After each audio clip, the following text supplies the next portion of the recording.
There is a book locked inside a vault at Yale University. It is over 600 years old. Nobody has ever read it. Not codebreakers, not linguists, not even the machines built to crack Nazi Enigma codes. Every single attempt has failed. By the end of this video, you will understand why some people believe this book was never meant to be read at all. Most people believe old manuscripts eventually get decoded. Most people believe every code has a key somewhere waiting to be found. Most people believe experts can always tell the difference between a lost language and a hoax. None of that has held true here. This single book has defeated every rule we thought we understood about language itself. 1912. A rare book dealer named Wilfred Voynich bought a strange manuscript from a Jesuit college near Rome, Villa Mondragone. He had spent years searching European libraries for undiscovered treasures. This one stood out immediately. It was written entirely in an alphabet nobody recognized.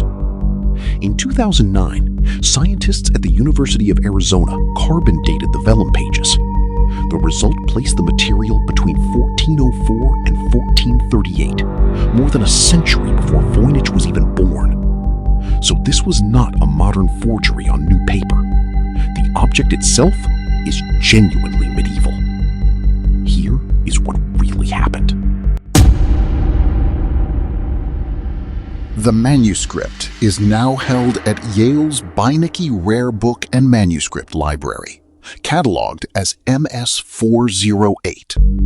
It contains about 240 surviving pages, filled with roughly 170,000 characters. Linguists count only 20 to 25 unique symbols in the entire alphabet. That number is close to a real alphabet size, which is strange. Random gibberish usually does not behave this way. Statisticians Marcello Montemurro and Johannes Zanette studied the text in 2013. They found the words follow patterns of structure and meaning distribution nearly identical to real human languages. But the writing matches no known language on Earth, living or dead. The emperor who paid a fortune for it. Long before Voynich found the book, it passed through the hands of Holy Roman Emperor Rudolf II in Prague.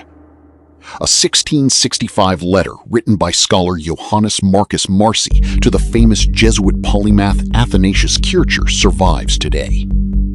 In it, Marci claims Rudolf II paid 600 gold ducats for the manuscript. That is an enormous sum for a single book in the 1600s. Marci's letter also claims the manuscript was once believed to be the work of the 13th century friar Roger Bacon. But the 2009 carbon dating proves the vellum did not exist yet during Bacon's lifetime. So even in the 1600s, people were already confused about where this book came from. Section 3. The Codebreakers Who Gave Up. In the 1940s, American cryptographer William F. Friedman took on the manuscript. Friedman had helped break Japanese military codes during World War II. He formed a research group specifically to crack the Voynich text. After years of work, Friedman's team could not identify a consistent decryption method. He eventually proposed the text might be an artificial, constructed language, not a hidden natural one. In 2017, researcher Nicholas Gibbs claimed in the Times Literary Supplement that the book was an abbreviated Latin medical reference. Within days, medieval scholars publicly challenged his translation as unsupported by the actual text. The manuscript remained. unread.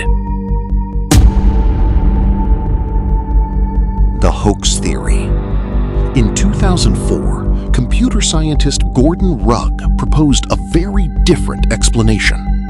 He used a 16th century encryption tool called a Cardan grill. With it, he generated meaningless text that matched the Voynich Manuscript's strange statistical patterns almost exactly. Gibberish, produced mechanically, can look this structured. Rugg suggested a clever medieval con artist may have built the manuscript to sell as a fake ancient text. Wealthy buyers in that era paid enormous sums for supposedly lost knowledge. A convincing fake, filled with invented plants and invented stars, could earn a fortune from the right buyer. No one has proven this theory, but no one has disproven it either. Here is what nobody tells you. The manuscript is not just untranslated text. Its illustrations make no sense either. The botanical section shows roughly 130 plants. Almost none of them match any real species known to botanists. The so-called astronomical section shows circular diagrams with stars and zodiac symbols, but the star positions do not correspond to any real sky chart from any known era. The pictures were built to look scientific, without describing anything real. This has led some researchers to a colder theory. Perhaps the manuscript was never meant to store real knowledge at all. Perhaps it was built page by page, purely to look valuable to someone who would pay for secrets. If that is true, the real mystery was never the code. The real mystery is who it was built to fool and whether it worked.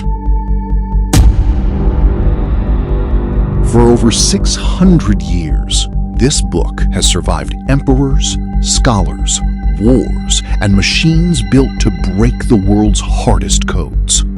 Every one of them walked away with the same answer: unknown. Maybe some mysteries are not solved because we lack the tools. Maybe they survive because we cannot stop trying. If you think you could crack a page of this manuscript, the images are one search away. Try it yourself. Tell us in the comments, do you think it's a lost language or history's greatest hoax? Subscribe for more investigations the history books never finished. Next time, we open a case file the FBI itself still marks unsolved.